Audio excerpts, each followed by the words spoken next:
When I was listening to Alex, I was thinking that millions of people died during Holocaust, and uh, Alex could be just one of them. And the fact that he survived, and when I think about how much he changed the world and his accomplishments and lives he changed, I cannot think of the phrase or expression that one who saves a life um, saves the world. And I think the vice versa is also true, that when you oppress uh, one life, you're oppressing the world. And that might be why MLK said injustice anywhere is a threat to justice everywhere. So yeah, you may be wondering why I'm a refugee. So I'm originally from Iran, and um, Iran is a great country in so many ways. But when it comes to free speech and freedom of expression, it's probably not in the list of top three countries. Um, so when I was listening to Alex, it was great to hear that he had the same exact experience as I did when I was in college.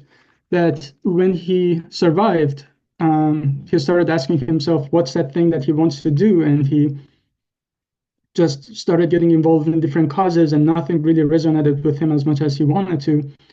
Um, I think I was in the same position. So when I was in college, there were a lot of causes that I cared about. In Iran, my university was in downtown Tehran, and we had in Iran we have a lot of Afghan uh, immigrants, and they're generally poor, and the Afghan kids generally don't get education, and a lot of them sell stuff on the streets. And I remember I was going to school, University of Tehran, the most prestigious university, and I would look at these kids, um, and I would just see injustice. There's a moment I remember this kid was selling something on the street, and as he was sitting below the staircase of a store, and there was this girl with her mom dressed up really nicely, and um, yeah, they were going to this fancy store buying stuff, and I just couldn't move. I froze. I was looking at this kid, and I was like, what an injustice. Like, what has this kid, what has he done to deserve this? And just imagine like sitting here with the, dirty clothes and with lots of holes in them, trying to convince someone to buy something from you, and you just look at this other kid, with fancy clothes, going to fancy stores. So I really tried to, I went to him, I befriended him, um, tried to get him books, and yeah, Afghan kid at the time, they couldn't get ID, national ID, so they couldn't even get education. And that was something I really deeply cared about. At the same time, my bachelor was chemical engineering, and there was like oil spill in Gulf of Mexico, and I saw what happens to animals. I was like, God, that's horrible. And I want to do something for the environment. Um, and as I was, trying to juggle what's a cause I really care about, then uh, some of my friends came to me and said, "Hey, Faraz, you should come with us and play in hospitals where we perform theater for children suffering from cancer." And I did that. And then here I am in a room full of other children dying from cancer. And again, I was like, what should I do? Is it the environment? Is it the, doing something for cancer research, or is it something for, uh, homelessness and kids? And as all this stuff was happening, then we had an election back in Iran, and uh, somebody sort of took over, and there were lots of protests. So I just got involved with lots of human rights activism now. And in one particular incident, paramilitary forces, they broke inside our university, and someone ran after me with a machete, and um, I was pretty shitless. Like, I've never been that scared in my life, just running for my life. And in multiple other scenarios, my dad had to jump from a one-story building, and he broke his arm because he was attacked by military forces. And there were many other incidences where paramilitary forces, they sort of like trapped us in a dead-end um, sort of like alley or something. And the guy literally just came at me to beat me, and just some other guy just appeared between us, and they got distracted and they went for them. And yeah, after just like seeing this, seeing people being beaten up to death, then that was another cause I also cared about, free speech and freedom of expression, and just the fact that women in my country are forced to wear hijab. And so when I put myself in your place, I think like there's just so much going on in the world. Like, how do you even pick what's your fight going to be? And so just to make everything more complicated and worse, I'm also gay. So as you probably know, homosexuality is also punishable by death. And speaking of random rules and laws and how we determine who lives, who dies, in Islamic laws, if you are caught in an act of sex, in gay sex, if you are top, then you get to live, but then you get like 60 lashes or something. And if you're bottom, then you're killed. So there was that. And so after all this, I was trying to decide what I want to do for the rest of my life. And I was very much influenced by what I saw in hospitals. So I really wanted to do something for cancer, which is what really originally brought me here. But that's the reason I had to become a refugee. I still have that case going on, although I got my green card because of my research, scientific research that was towards the national interest of the United States. But I still have an asylum case because of all this. I feel like I crossed every single red line I wasn't supposed to.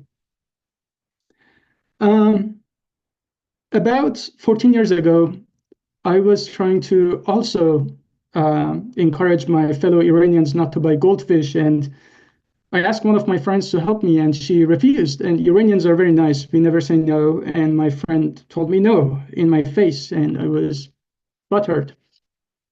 And she said that, Faraz, you don't make any sense. You try to save animals, but you literally eat them.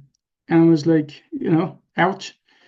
And that thought kept nagging me. And a couple of months later, I was like, God damn it, she has a point. And then it sort of occurred to me that, here I am trying to fight for human rights and LGBT rights and women's rights and all that. And here I am oppressing a whole nother group of animals without even thinking about it. And I think there are a lot of similarities. I think that if you are born, I ask myself how these military forces like paramilitary forces who beat us, I ask myself, how can they do that? We are the same, we are from the same nationalities, they're our fathers and brothers and friends. What goes inside someone's mind to be able to do this to someone else? And all I can think of is that if you're born in that environment and your parents are extremists, and all you are exposed to is that if you're against the regime, you go to hell, and it's your responsibility to beat these people, to force them to heaven, or whatever that is. If you're born in that culture and you never had the opportunity to think outside of the box, it's really easy to think that way. And when it comes to World War II, I also ask myself, like, lots of these German kids, they're born in Nazi families, and that's literally the only idea that they're exposed to. And so we don't really just think, we just go with the flow and do these horrible things. And so I don't necessarily think that I was a horrible person, but it was completely in my blind spot, especially as someone who told myself, I always care about justice. Now, after everything that I did, I decided to focus on animal rights. And you may be wondering why. There's just so much going on in the world. There are so many injustices. Why this one? And I think I have four reasons for that. One is that obviously we can care for more than one cause. And a lot of people tell me why, just the other day on campus, someone said, this is not the top priority. You should care about other causes. The second thing is, I think as a scientist, I think about the scale and the numbers and the magnitude of the problem that we have. And if you consider animals as sentient, then we are killing trillions of animals every single year. And the scale of it is larger than any other form of injustice that I've ever encountered. And the magnitude of the depths of suffering is also more than anything else, right? So as a gay person in Iran, all I had to do, which was, very difficult, but I just had to keep it a secret, or, I thought that I was sick or whatever. It wasn't pleasant, but a chicken has to be in a tiny cage for their entire life and be mutilated and then eventually killed. So there's that, the depth of suffering and the scale of it. And the other difference is that there are a lot of causes that we care about, but we are not necessarily a part of it. We are not pulling the trigger, right? So you may be, mad and at another war going on in another country, but you're not pulling the trigger. You are not the person who's releasing the bomb. But when it comes to eating animals, we are the ones in this case who are pulling the trigger, either directly or by just paying for it directly. Yes, there are things that I have to pay with my taxes. And like Alex said, those who were against Nazis, they got shot. And if I don't pay taxes, I go to jail and get deported. But all you have to do to not be a part of this injustice is just not pay for it directly when you go to a store. And the last thing is, I think that this is the root cause of other injustices, because again, I think when you look at how people were able to cause this sort of like massacre, like kill millions of other people, what goes in someone's mind? And I think that's really when we look at another group and just say those are just animals, and that we use our differences as an excuse to oppress those other people, whether it's slavery or Holocaust or whatever. We are different in so many ways. But if you focus on our differences, it would be really easy to just oppress other groups and use that as an excuse. And that's the same excuse that we are using to oppress other animals. And I think it's not a big deal to notice that this is horrible when you think about in like human context. But the real test for us, the real fundamental test today is, now that we have this power over other animals, right? Are you going to pull the trigger?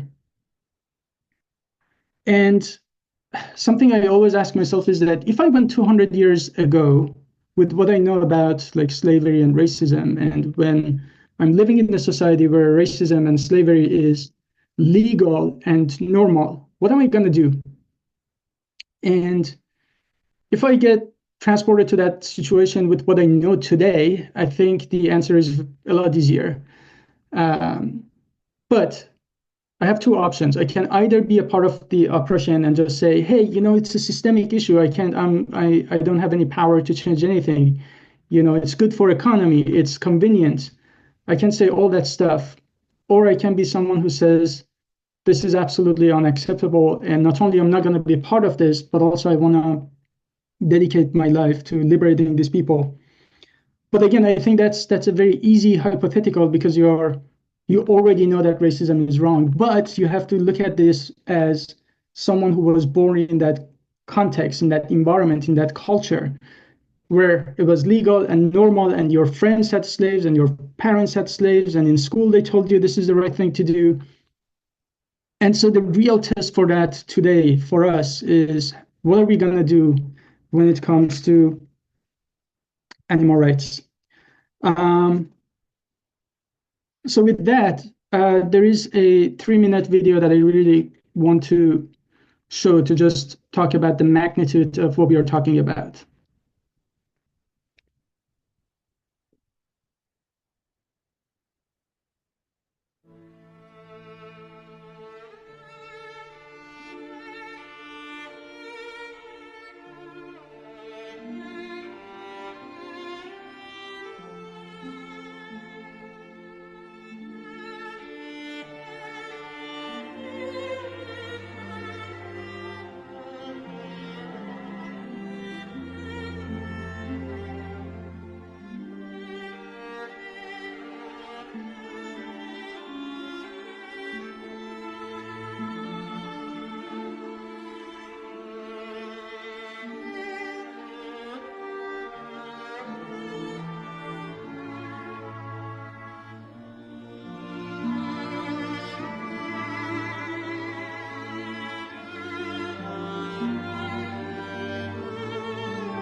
Thanks for watching. I know it's really difficult to watch this footage, but I really think that one reason that Holocaust was allowed to go for such a long time was most people in the rest of the world had no idea what was going on.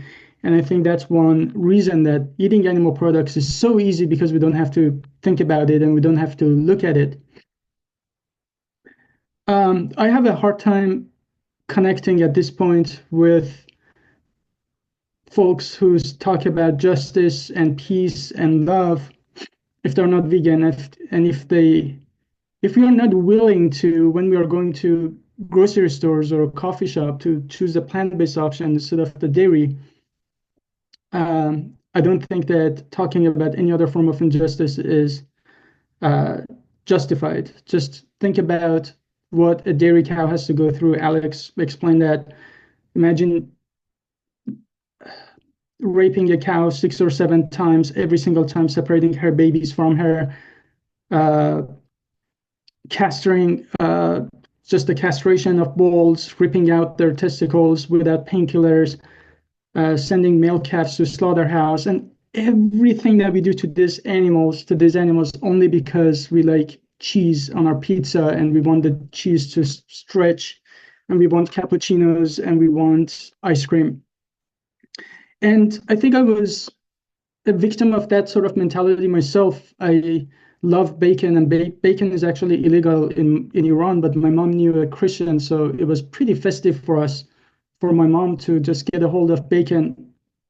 And uh, the fact that at some point in my life I was okay with gassing pigs just because I enjoyed the taste of bacon. When I look at my life, I think the lowest I've ever been as a human being is when I knew about it and I didn't do anything about it. The lowest I've ever been as a human being was when I learned about the cruelty behind meat, eggs, and dairy. And then I told myself, sorry, animals, it's 1 second of you dying. And I just love meat so much. And I can't think of what a shitty thing to say. Like how low can we be as human beings that we put our taste and pleasure over uh, livelihood of animals of other species. So with that, I just want to summarize, what does really animal rights mean? When we're talking about animal rights, we're not talking about cows to vote. What we're talking about is to give them the same moral consideration we give to animals of other species whom we say we love. And what does really veganism mean? It shouldn't even be a word. All it means is that we don't actively exploit animals of other species. It's just rejection of that idea and that mentality that we look at other animals as commodities and as slaves. And so where do we go from here? Go vegan, the first thing that I really encourage you to do, and do so immediately, because if a dog was being killed in front of you, if a person was being hurt in front of you, you're not going to be worried about what the rest of society thinks of you. You would just take action and do something. And the second thing is, please do something. Think of it as any other form of injustice. There is no excuse to not get active, and use your career, use everything in your power, and just, career is also a bullshit term. Don't think of it as your career. Think about this as your life's calling. What are you going to do with the rest of your life? And there is I think there were several people who escaped Auschwitz, and they were trying to tell the rest of the world about what happened in Auschwitz. The world just didn't believe them, and we just dragged it until more people died. Just imagine if you just escaped a prison and a concentration camp, and you saw that horror. So that's you right now. You have that information right now, and it's on you to go and tell the rest of the society that a massacre is happening as we are talking. And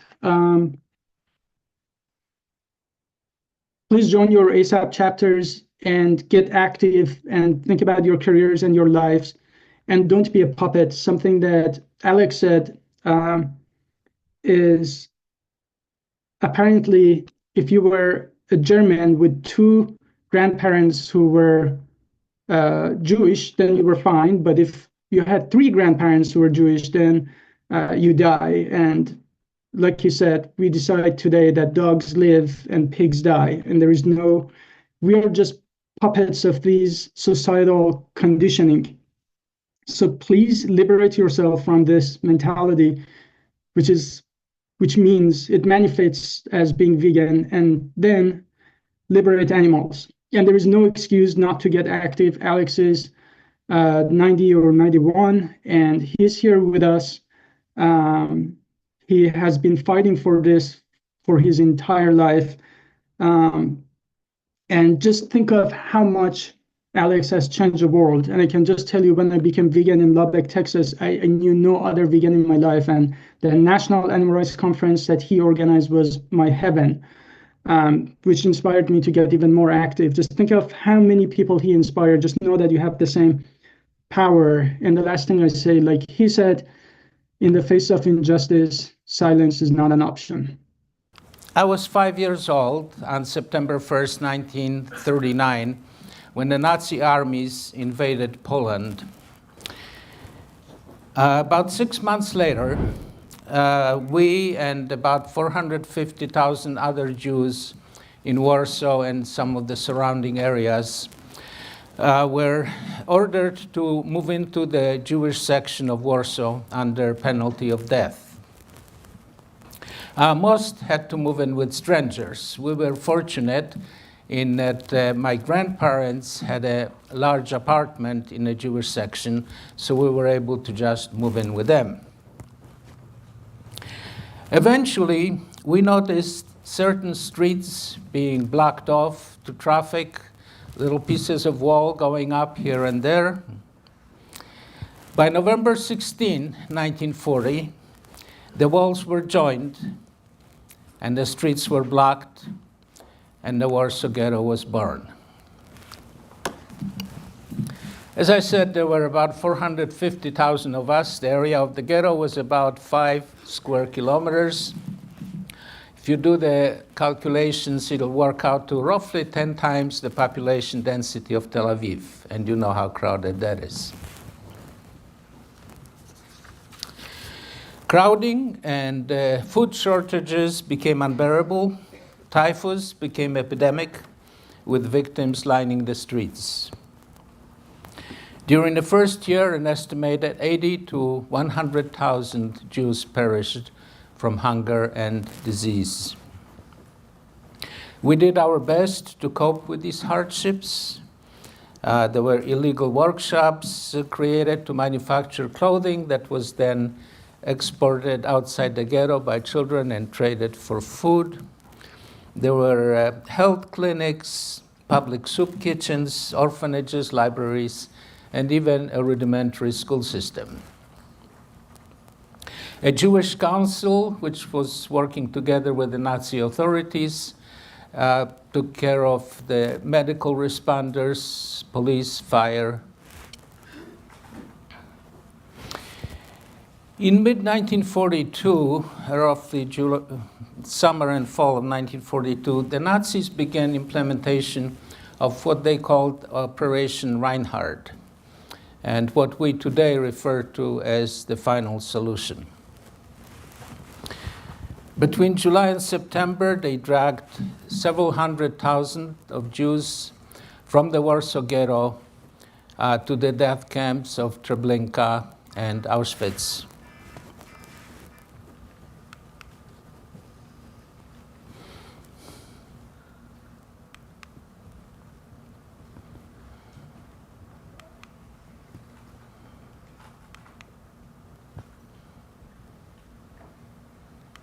A key element of the operation was thorough deception.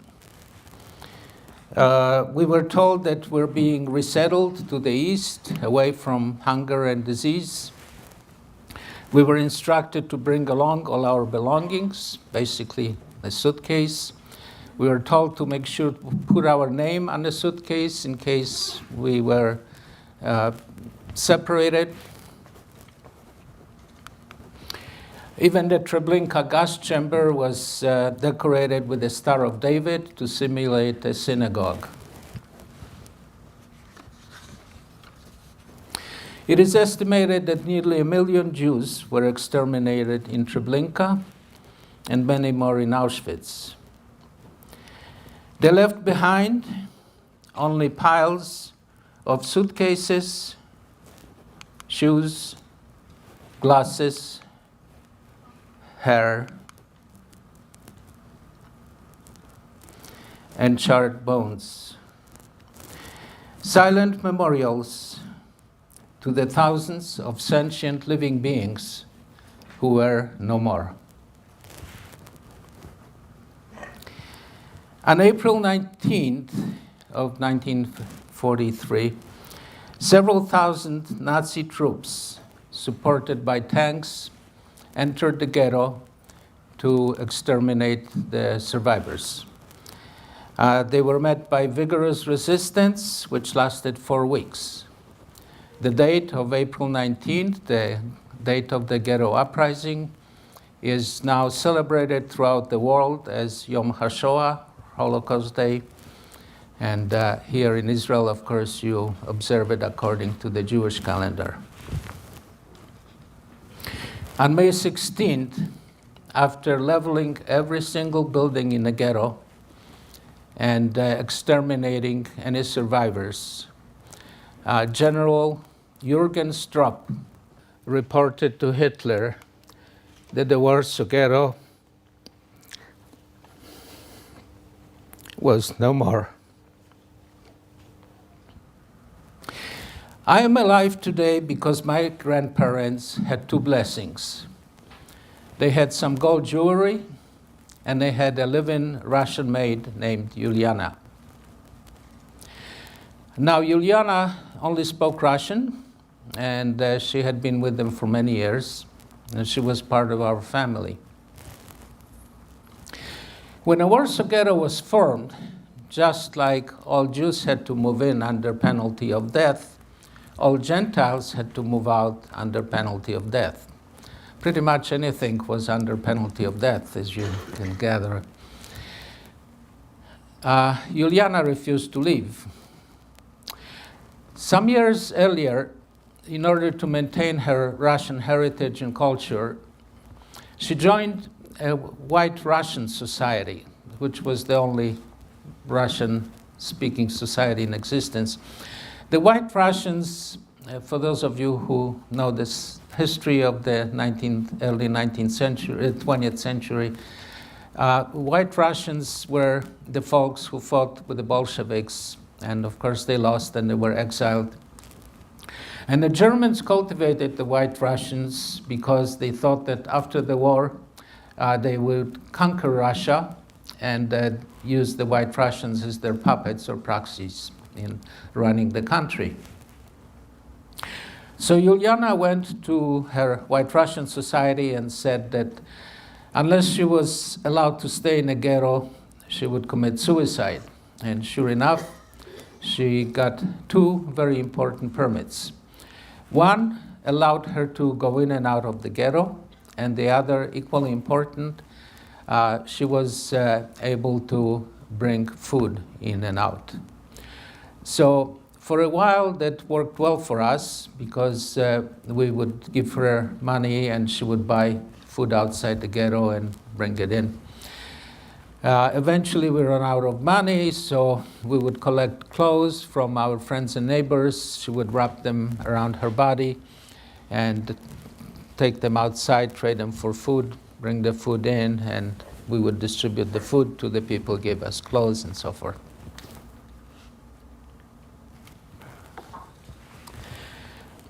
During those mass roundups of late 1942, Yuliana got caught. And she was barely able to extricate herself, even with all her permits. My grandmother decided that it was too dangerous for Yuliana to stay with us. She refused. There was a lot of going back and forth, arguing, crying. And finally she agreed, but only on one condition, which is that she would take me with her as her son.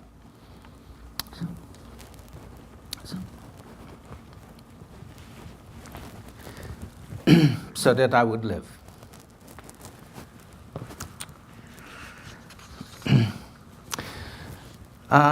My grandparents gave Yuliana 3 batches of jewelry. One was for the guards at the ghetto gate, so they wouldn't ask too many questions about how Yuliana suddenly had a son. The second was for the hooligans outside the ghetto gate who were there to extract valuables from Jews that were escaping from the ghetto. And the third batch was so that Juliana could start a new life outside the ghetto. My father had a sister who married a Christian, and she passed as Christian. She never went into the ghetto. So Juliana brought me to my aunt's house. And eventually my mom and my dad were able to join me there as well. My aunt's partner was part of the underground, the Polish underground, and he was able to get us false papers so that we could start a life of 2.5 years in hiding from the Nazi authorities. It was a life of constant alerts to any suspicious sounds, statements, or glances, and occasional close calls. My dad lived separately under different names, so if one of us got caught, it wouldn't implicate the other. I was only 8 at that point, but I was a pretty smart kid, and my mother trained me to report anything out of the ordinary. And sure enough, shortly after we moved into this apartment, I was playing with other kids, and I overheard the mom of one of them saying to the other, "Who is that new kid?" And the other replied, "Oh, he moved into that second-floor apartment in the back where they took out those Jews, probably more Jews." And of course, I immediately ran home to report this to my mom. She then packed our bags and told the superintendent that I wasn't feeling well and we were moving out to the countryside so I could get some fresh air and recover. We moved in with into a farmhouse. We rented a room which was run by a woman who had 3 sons. The woman didn't want to divide the farm among the 3 sons, so she selected one of them to run the farm with her. The other 2 were living in Warsaw, holding regular jobs. So the issue came up, we didn't have any money. So my mother started going to Warsaw, buying clothes at the street markets, bringing them to the countryside and trading them for food or money. And it got to the point where she became very friendly with all the villagers. She was walking from village to village with all the clothes in her backpack. And at one point, she arrived in a village, and one of her friends said, "I have a funny story to tell you. There is this guy who owns the clothing store up here, and he never liked you because you're underselling him. And you'd never believe it, but he said that he thinks you're Jewish, and he's going to call the Gestapo to make sure. And I know you're not Jewish, but I'm concerned about your merchandise. When they come, they'll take all your merchandise because what you're doing is illegal, so that wouldn't be a good idea." And my mom thought that was pretty funny, that somebody would think she was Jewish, so she bid him goodbye and walked slowly away till she was out of sight, and then she dropped her backpack and broke into a run. She arrived at the farmhouse after several hours, roughly around midnight. And she said to the woman, "I have to go to Warsaw immediately." The woman woke up the son, said, "Hitch up the horses." He tried to argue. She said, "Don't argue with me. Take this woman to the train station." And we were off to Warsaw. Of course, much happened since then, but just to make a long story short, after the war, my mom came back from the labor camp where she was, and she knew the sons in Warsaw because when she was going back and forth to Warsaw, she would bring them food from the farm. And so she found the sons, and through the sons, she found the mother. And she asked the woman, she said, you know, I came to you in the middle of the night. And I said I needed to go to Warsaw immediately. You didn't say anything. You just told the son to hitch up the horses. And the woman said, well, you know, I knew all along that you were Jewish, but I don't care about those things. And something else you should know, about an hour after you left, the Gestapo came.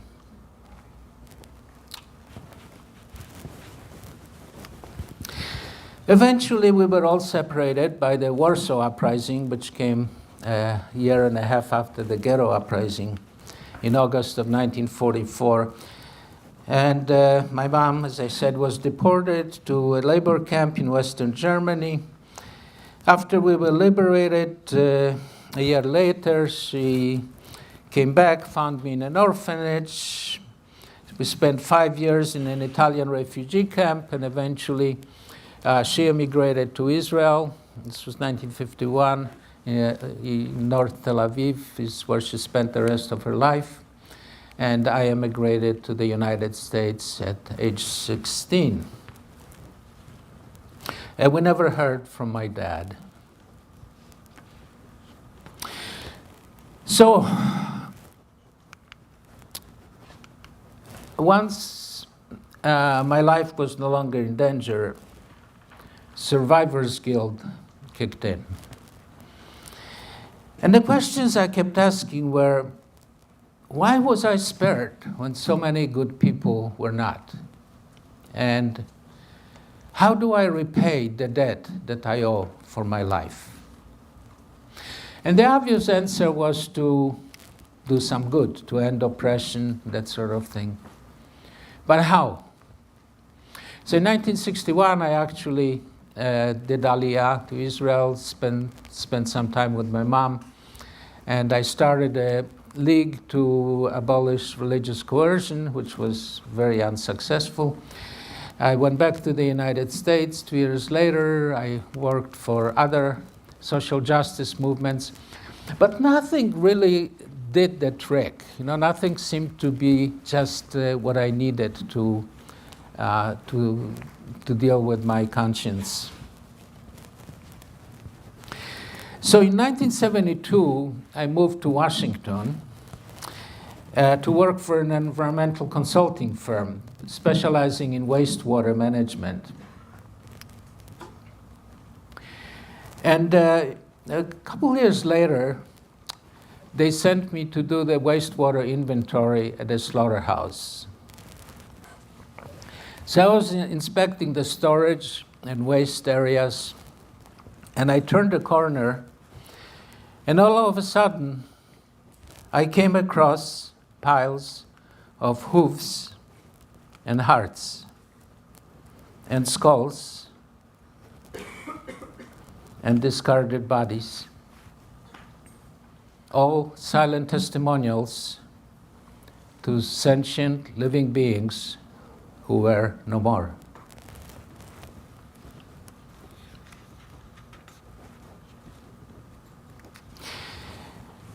I recalled in horror, as most of you would, and memories of death camp piles came flooding into my mind. I tried to dismiss it as mere coincidence, and I said to myself, they're only animals.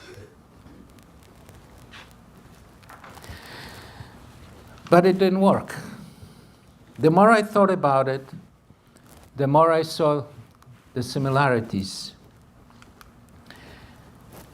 The branding or tattooing of serial numbers to identify the victims. The use of cattle cars to transport us to death camps. The crowded housing of victims in wood crates. The arbitrary designation of who lives and who dies. The Christian lives, the Jew dies. Dog lives, pig dies. The constant vilification and abuse of the victims, which would make the killing more accepted. And finally, as I mentioned, the deception about the horrors behind the death camp or the slaughterhouse walls. And while I was going through this turmoil, I came across a quote by Nobel Literature Laureate Isaac Bashevis Singer, who said, "To the animals, all people are Nazis, and life is an eternal Treblinka." And this is when I finally realized that there was a valid reason for my surviving the Holocaust. And there was a valid way to repay the debt I owed for surviving. This is when I realized that this is when I resolved to spend the rest of my life finding all forms of oppression, starting with the oppression of animals, and particularly the animals raised for food.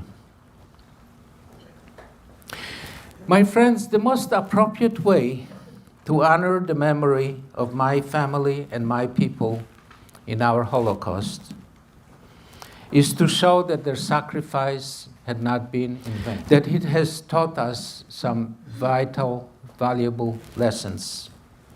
And lesson number one is that oppression and slaughter of Jews, Armenians, Tutsis, Bosnians, people of color, gays, and yes, the animals are all linked.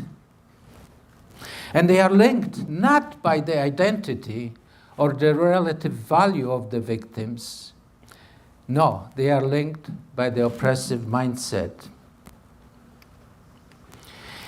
Yes, each episode of oppression is unique, particular to its victims. Our Holocaust is unique in the systematic way that one nation set out to wipe out another.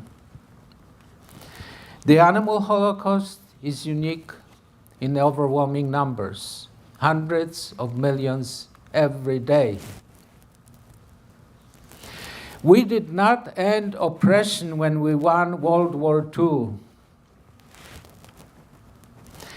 One lesson of the Holocaust is that we are all capable of oppression. And many of us actually, perhaps not in this room, but many of us actually subsidize the greatest oppression in the history of the humankind, which every time we shop for food. Most importantly, oppression can only survive through the silent cooperation of the general public. Millions of otherwise well-meaning, upstanding Germans and Polish citizens knew of the death camps in their midst and yet said nothing. Just as we all know about the horrors of the factory farm and the slaughterhouse in our midst, and yet we say nothing. As Nobel Peace Laureate Elie Wiesel said, silence favors the oppressor, never the victim. But there's an important difference between them and us.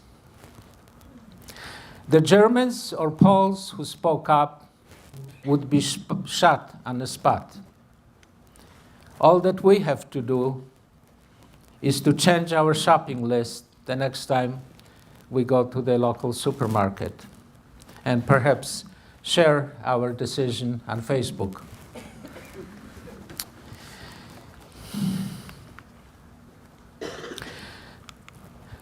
Theologians have long debated whether there is life after death. When it comes to animals raised for food, the question I ask is there life before death.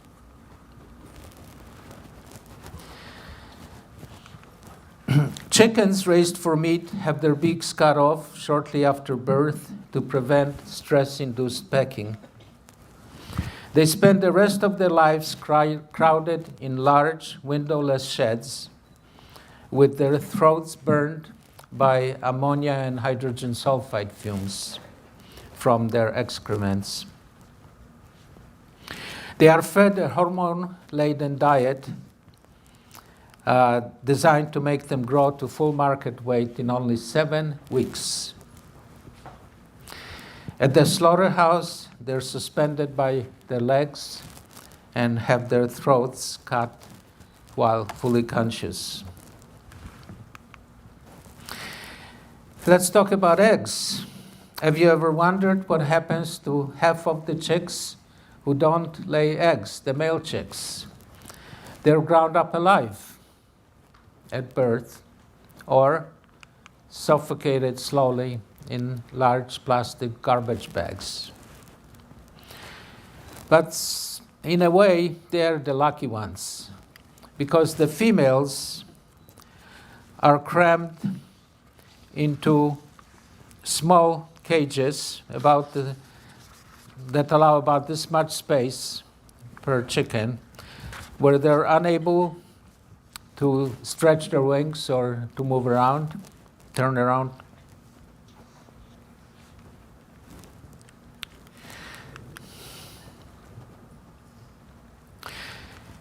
They are forced to stand on a sloping wire mesh floor that cuts painfully into their feet, while the wire mesh walls abrade their feathers and leave painful lesions on their bodies.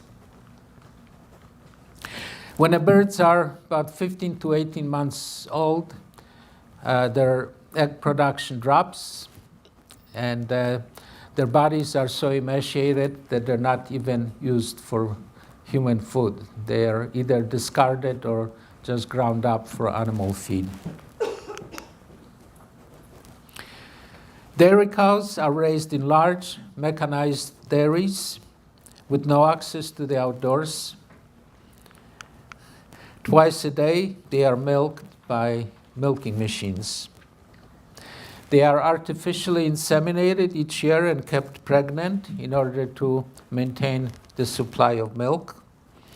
When their babies are born, they are torn from their mothers at birth so that they wouldn't imprint on the mothers, and so that humans can drink the milk that was intended for the babies. The cows search and bellow for the babies for days. Deuteronomy proclaims, "I have set before you life and death, blessing and curses. Therefore, choose life so that you and your children may live." Indeed, my friends, every time we shop for food, we literally make a choice between subsidizing life or subsidizing death. I want to thank you again for this opportunity to share my journey from the Warsaw ghetto to my personal struggle for animal rights and veganism. And I hope that you will all join me if you have not already. Thank you. At UW-Madison, at the University of Wisconsin-Madison, the school I go to that has this ASAP chapter, there is a lot of animal agriculture on campus. Students are actively involved in it. There's classes in them. Alex, how can, through our animal advocacy messaging, from your experience over decades in this movement, approach these people who we want to work with and change? Because as was Faraz mentioned, and as you mentioned in your talk, families grow up doing injustice. How can we approach those at our peers, our fellow students, our fellow professors about this issue and about this injustice? Well, okay, so the easy answer to the question of how to approach people that still don't see the light is very gently. So no one has made a conscious decision to eat animals.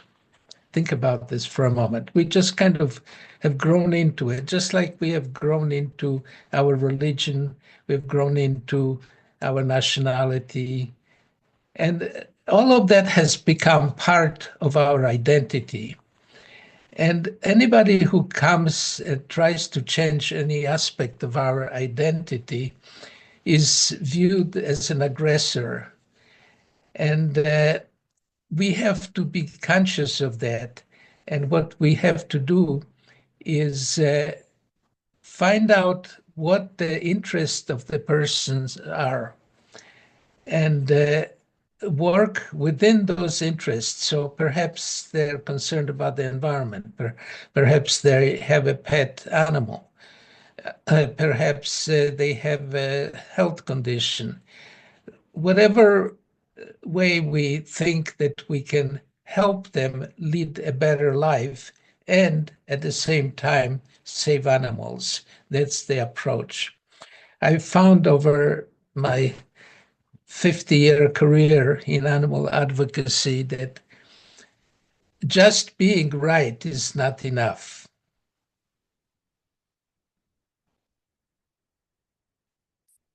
Thank you for sharing that. It reminds me of the importance of some work that Allied Scholars for Animal Protection, or ASAP, does to help students to get into careers to change whether policy or make alternative proteins.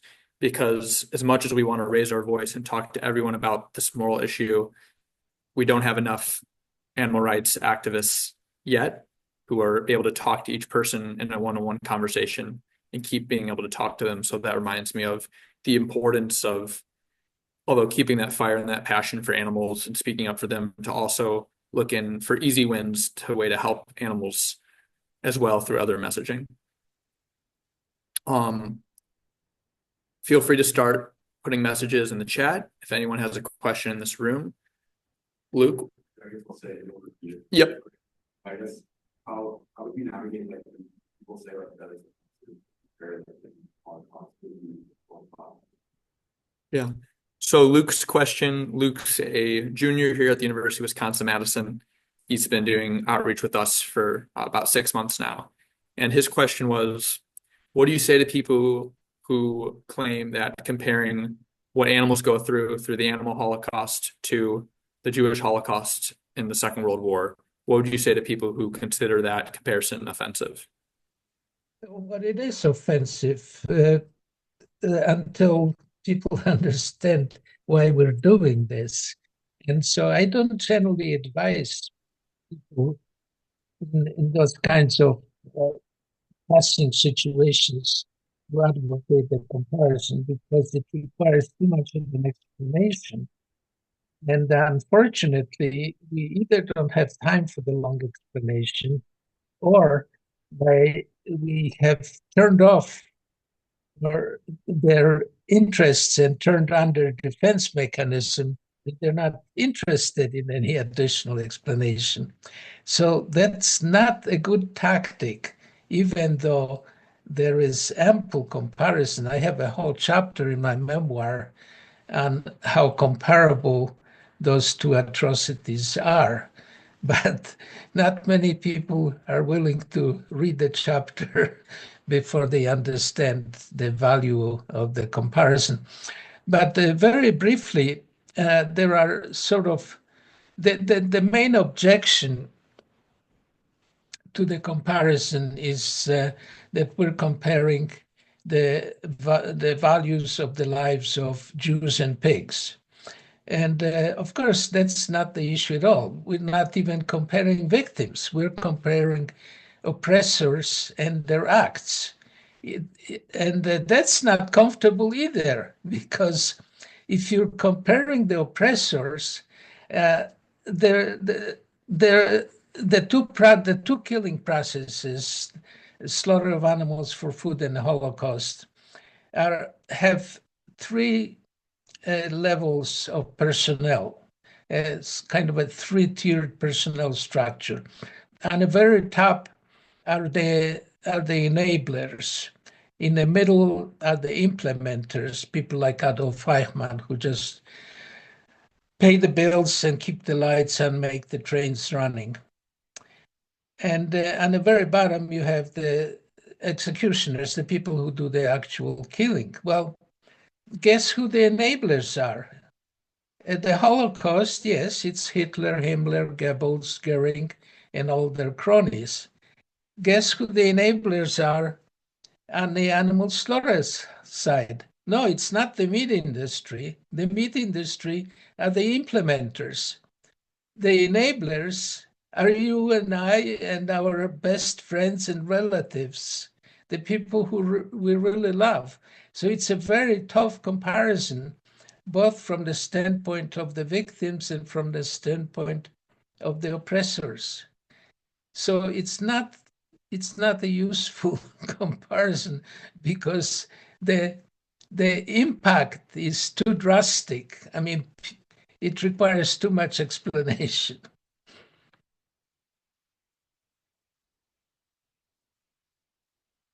Got another question from the room with me now.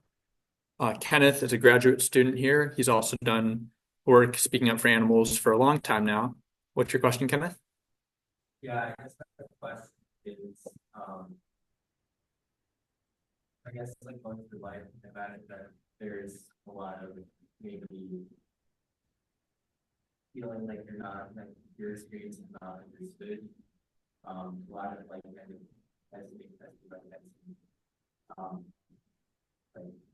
mental turmoil and stuff like that. So one thing is like kind of like how you like dealt with that throughout your life, and then also like, how do you maybe like internally strengthen yourself to be able to have like the courage and what it means to like be able to stand up for animals or any cause that. So Kenneth's question was, given everything you've gone through in your life, from escaping Europe to here in your memories, how do you deal with the trauma that as well as witnessing what the animals has impacted you? How do you deal with all of that sadness? And how do you actually are able to turn it into something productive? How have you done that? And how would you recommend others do so? It's actually the solution is inherent in the statement itself. My outlet is doing things for animals. Sometimes I'm confronted with not having been successful at a particular activity. Or sometimes, I look at the statistics and the number of vegans in the United States has not gone up significantly.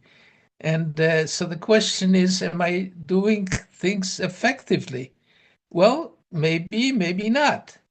That will not reduce my involvement because part of the reason for my involvement is the search for justice.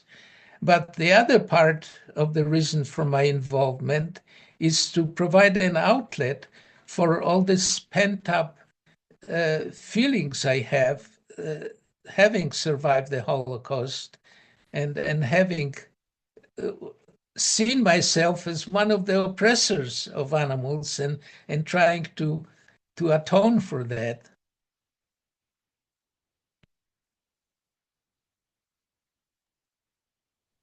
Thank you for sharing. One thing that I know we found at the University of Wisconsin doing our outreach is, in addition to being able to make change in the mindset of those who we talk to about their mindset of how they treat animals, it also in a way is therapeutic and helpful to us because we can speak up for victims in a setting where we often cannot, because we've got TV showing the reality and truth of what animals go through, and that makes the conversations more easy to have in a way where there's less resistance or pushback because they're not hiding behind a wall of not being able to be told about this injustice before having to see it up front. There's a question from the chat I wanted to ask. Are there any pieces of advice or knowledge you wish you had learned earlier during your journey, for your journey with advocacy, especially for college-age students? So when you were first starting out in your animal rights journey, what advice would you want to have been given? What advice would you give for young people? Well, the most obvious answer to that question is I wish somebody had advised me earlier in 1961 that eating animals is not okay. And even in 1961, when I first became vegetarian, uh, it, I did not get that advice from anyone. It was just the concept of witnessing the ritual slaughter of a baby goat to celebrate the birth of a child in a Druze tribe in Israel. That just being confronted with that baby goat sitting there waiting to be slaughtered to celebrate the birth of a child. It offended my sense of logic. This was in 61. I had just received my PhD in chemistry. And I thought of myself as a very logical person. And this just didn't make any sense at all. And for the next 14 years, I kind of walked around with this wisdom of being a vegetarian. It was a very lonely existence because I didn't know any other vegetarians, and I truly was convinced at that time that I would get sick and die, and I was willing to take the chance. I was hoping that I would not just drop dead. I was hoping that I would get weak and sick, and maybe when nobody was looking, I would take a bite of the hamburger till I got well again and continue being a vegetarian. But fortunately, I didn't have to resort to that device since then for the next 15 years. But anyway, so that's the advice I wish I had, is to just stop eating animals. But in terms of advocacy, the advice I wish I had given is that you need to speak to people in terms of their own language, in terms of their own concern, their own feelings. You cannot convince somebody to become a vegan. You can only provide them evidence, the inducement, your friendship. They have to convince themselves. I just want to add something there. So it was a great point by Alex. He's been doing veganism, activism, animal rights activism for 50 years. That's longer than I've been alive. And he still thinks that he wished someone told him about this sooner. And the reason that he opened his eyes was because he happened to accidentally visit that slaughterhouse or wastewater treatment, which, given everything that he had gone through, that sort of connected.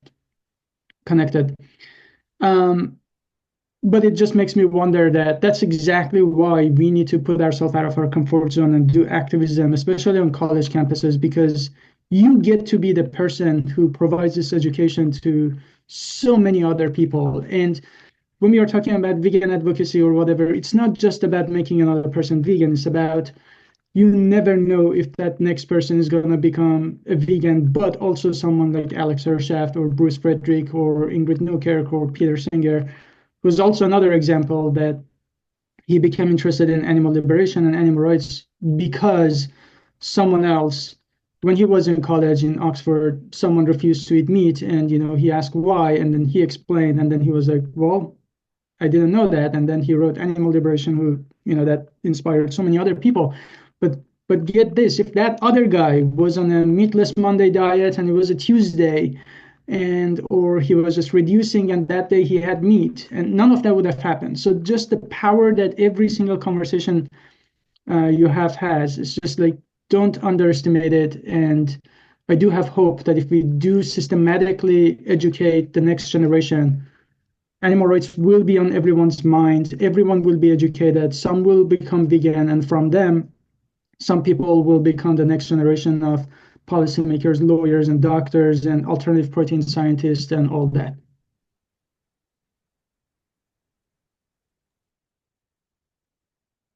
That makes me also think how,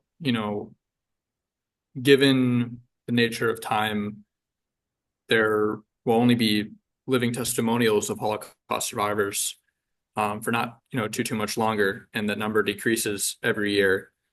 But that's such an important part of understanding the Jewish Holocaust and history that goes into it.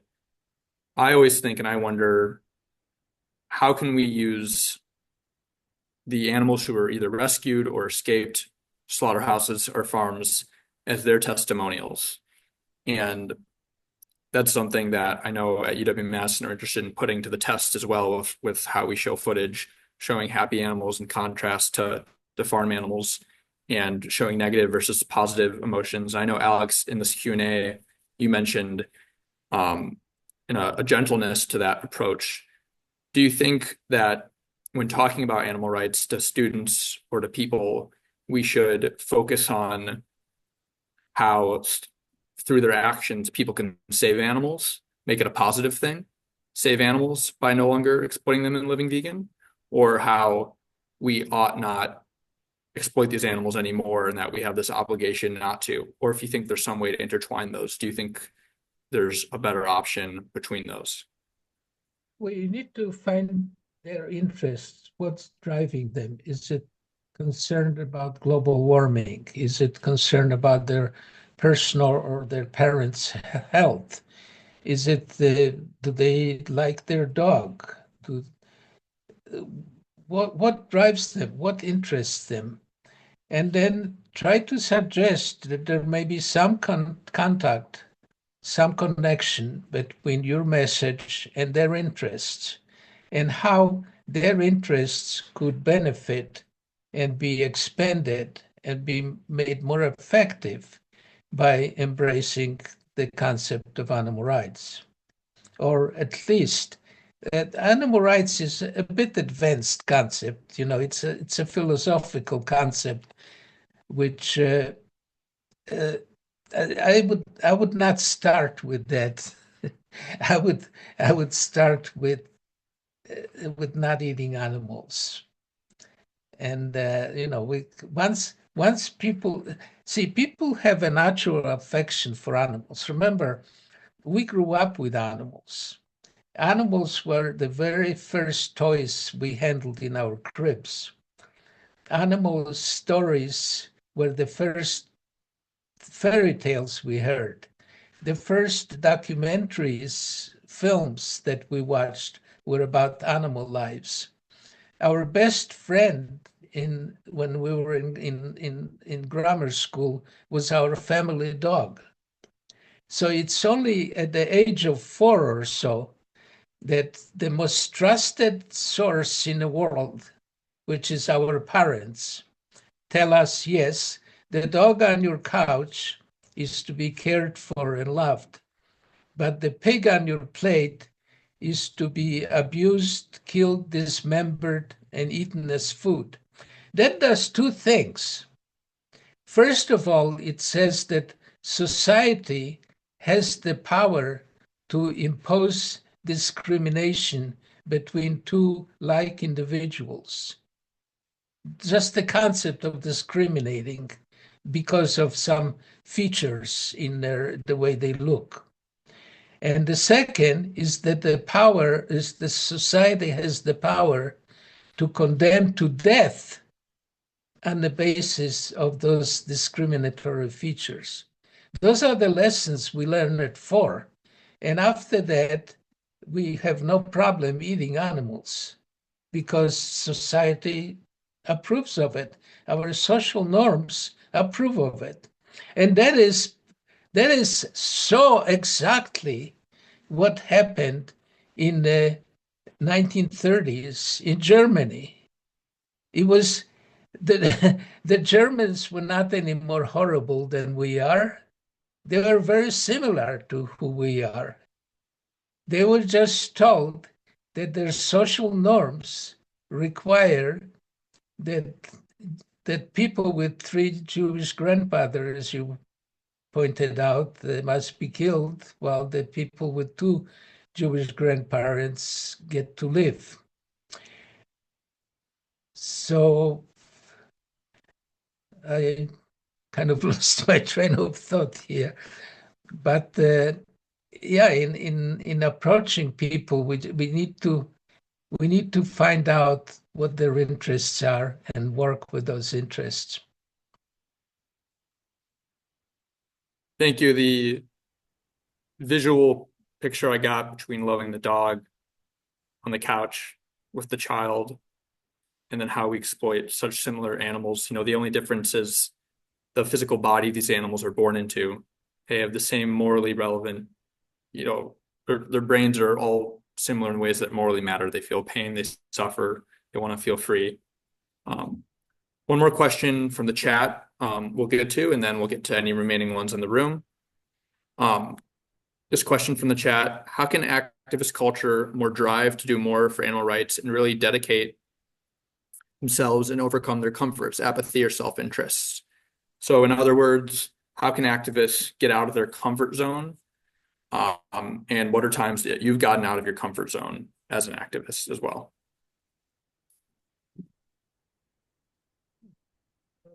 In other words, how we can get somebody else to get out of their comfort zone, that's a little tough. Probably by example. Sometimes, well, I think what you're doing is good by working in groups. People get infected by the enthusiasm of others. So by working in a group, you can get the less active members to emulate the more active members. So, but I have an answer to a related question, which you may find of interest. I've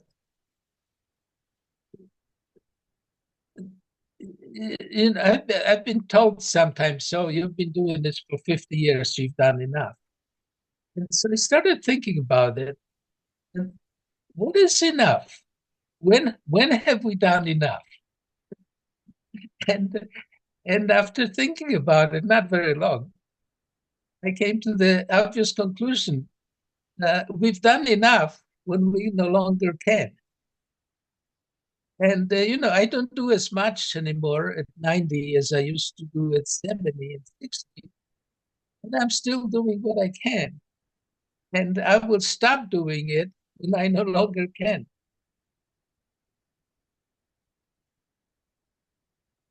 Quite brilliant seeing that level of dedication for so long and being able to talk to us students. So, and I know you feel that it's probably just natural for you to do at this point. So we admire that. Did you want to raise your hands for any other questions in the audience? We'll go with yours first. So, you guys both are activists that are popular, active in America. Do you recognize that your jobs are just that much more difficult? Because, like, in our country, we don't value human life very much either. You see that by the way that we separate ourselves in war, like how we have historically marginalized people within our own borders, how we actively marginalize people like outside of our borders, and try to extradite people who kind of speak out in opposition to what is like popular authority. So how do you feel as though advocacy for veganism is going to have to progress, especially currently when we're developing a framework that is further and further away from the ideals of human rights, let alone animal rights? It's a great question. So to repeat it back, things are not perfect among human rights. There's lots of human injustices going on in the United States, around the world. Although I think it's safe to say that progress has gotten better over time, it might not feel like that in this moment to some people. How can animal rights activists such as yourself, Alex, as well as yourself, Dr. Faraz, how can we progress the vegan message and continue fighting for animals while there's other human injustices going on? How do we balance that? How do we work with other movements? Your thoughts on those things. So those are actually two separate questions. I'll try to answer them both. So first, About other human injustices going on. oh yeah, thank you. Yeah. Oh yeah. So when I first made the decision to work on animals, people said, okay, so you're interested in fighting oppression, and we understand that, being a Holocaust survivor, it makes sense that you want to dedicate the rest of your life to fighting oppression. That makes perfect sense. But why animals? There are so many human injustices taking place, so much human oppression. And my answer is very simple. Most victims of oppression happen to be animals. And so the conclusion is that if we can stop oppressing animals, we may find it more obvious to stop oppressing humans. And yeah, forgot what else I was going to say. My question is, like, how do you see the advancement of veganism? Like, how do you see working into like progressing that movement with like the current political frame? And to narrow the question even more, how should we advance veganism with the current political framework in the United States? Well, I don't think the current political framework has much to do with our work. I think our tactics should still be the same, which is gentle persuasion, without trying to force our views on other people. Faraz, did you have anything you wanted to add for those questions? Yeah, so the first part, yeah, like Alex said, I think that to me it's just, I sort of tried to address this during my talk that,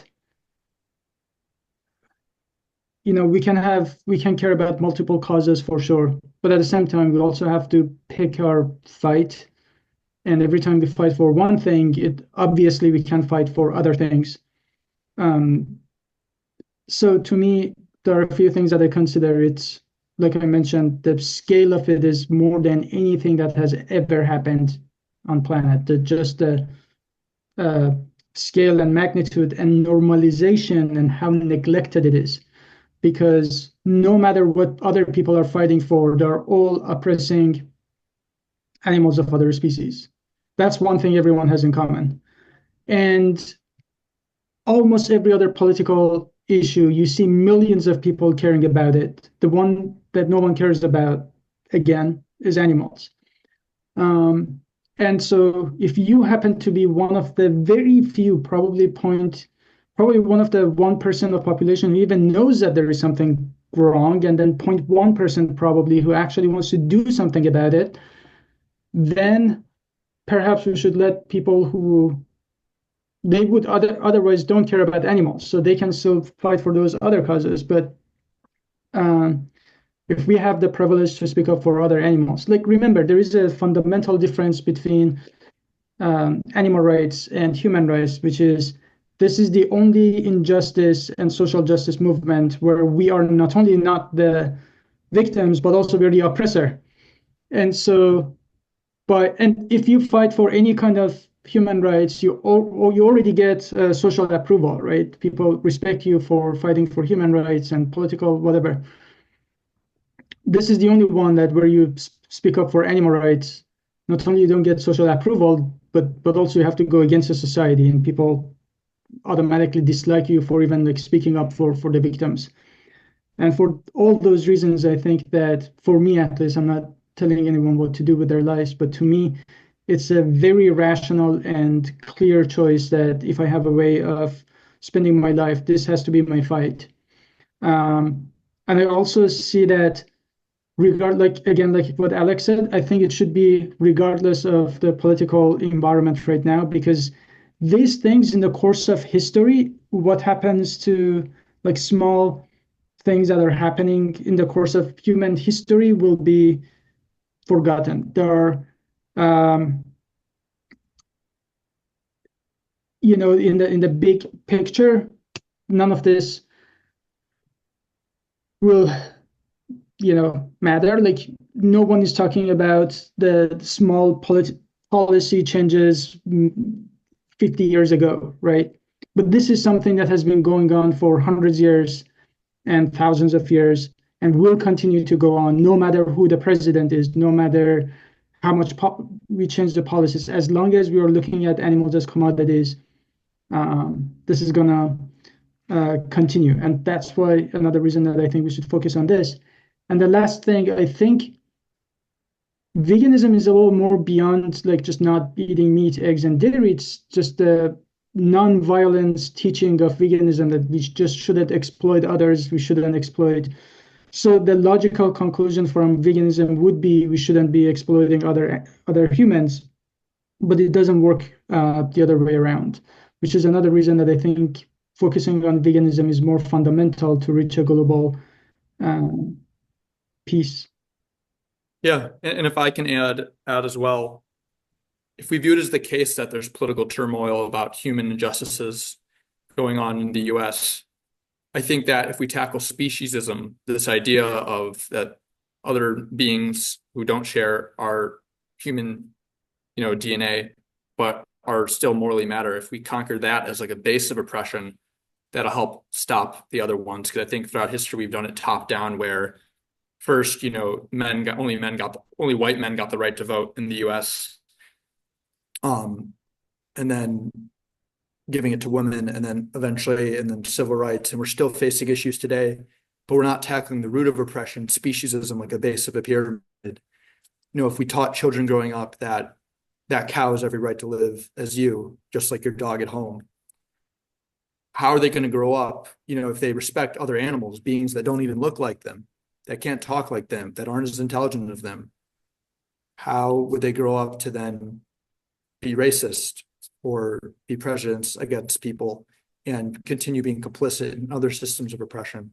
So I think tackling speciesism almost through, even nowadays, if someone has the view of political turmoil, for example, here in the US, I think that's even more of a reason to advocate for veganism and the abolition of speciesism. Just for the sake of time, we're going to go through one more question that we have here in the audience. Go ahead. Chris. Alex, you were talking about how it is important to meet people where they are, especially those who currently do eat meat and trying to change their mind. I would be curious how you view things like Beyond Meat and sources of protein that are still meant to taste like meat, even though they aren't meat. And I would love to know your thoughts on that and the future of getting those who eat meat to. Yeah, you said it was Chris, right? Yeah. So Chris has a question. When it comes before we get into that, can I just remembered the second part of the question that I didn't get to answer before about how we should approach human injustices. So the basic problem with oppression or with fighting oppression is that there are very few organizations or groups who deal with the basic causes of oppression and the basic manifestations of oppression. I think the animal rights people are probably the closest to it because we're opposed to all forms of oppression. But in terms of dealing with other social justice organizations, that's a non-starter. Whenever we try to reach out to other groups, we were met either with silence or ridicule or contempt. Basically,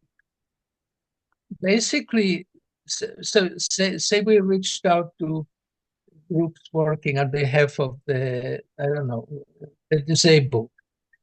The question was what?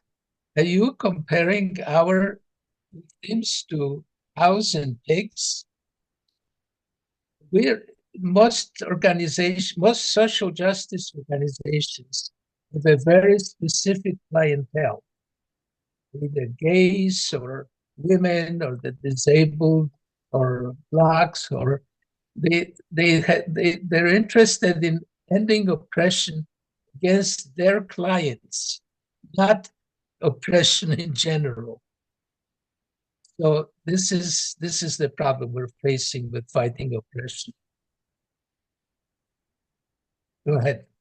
For sharing. Yeah. That really gets me thinking about how there's so much activity on our campus at University of Wisconsin and probably other ASAP schools as well about human injustices. And at least, at the very least, that shows how passionate students are about caring about something they believe in. And if we can motivate them to talk about animals, that can be really good.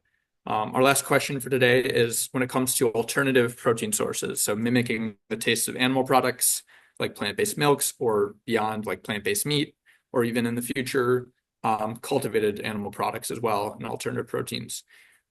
What's your thoughts on those ways of helping animals and how they fit into the movement? I think that's the only long-term solution to the using of killing of animals for food. And of course, Faraz is an expert on that. But without going into the details, which he's best equipped to fill you in on, I don't think there's any hope for animals unless we can switch people's diets to plant-based products. Yeah, and if you think of the scale of the injustice, if someone listening to the Zoom call or someone in this room goes into a career, dedicates themselves to, for example, alternative proteins and scaling that to ones that are tasting people eat, and they just get it to scale a day sooner, given how big the suffering and injustice and exploitation is, that's millions of animals saved. And we have immense power to be able to do that. But with that, I want to. Oh, Can yeah. I just add something? So, yeah, I think most people eat meat because most people eat meat.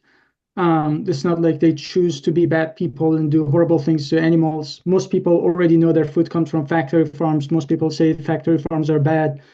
It's just habit and normalization and the societal approval. So I think that when people are not eating meat and they're eating plant-based foods or cultivated meat or whatever it is, I think that or like Alex said, if they care about the environment and that's the reason that they stop eating meat, I think that just makes them a lot closer to just becoming an ethical vegan eventually.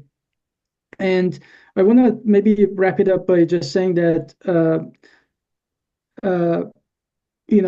Winston Churchill said that success is not final and failure is not fatal. It's the courage to fight that counts. And so when I said that in the big scheme of things, a lot of these political things don't matter, what I'm really talking about is, as someone who cares about cultivated meat, I'm not worried about the bans. I don't really care. It feels very big right now, but in 200 years, it's just going to be one of the tiny back and forth. The exact same thing in World War II, like tiny battles really didn't matter. Many places got captured and recaptured by both sides multiple times. It's really just knowing that you're leading an army towards liberation that counts. And there is no, like, I loved what Alex said, there is no success. You just fight until you die.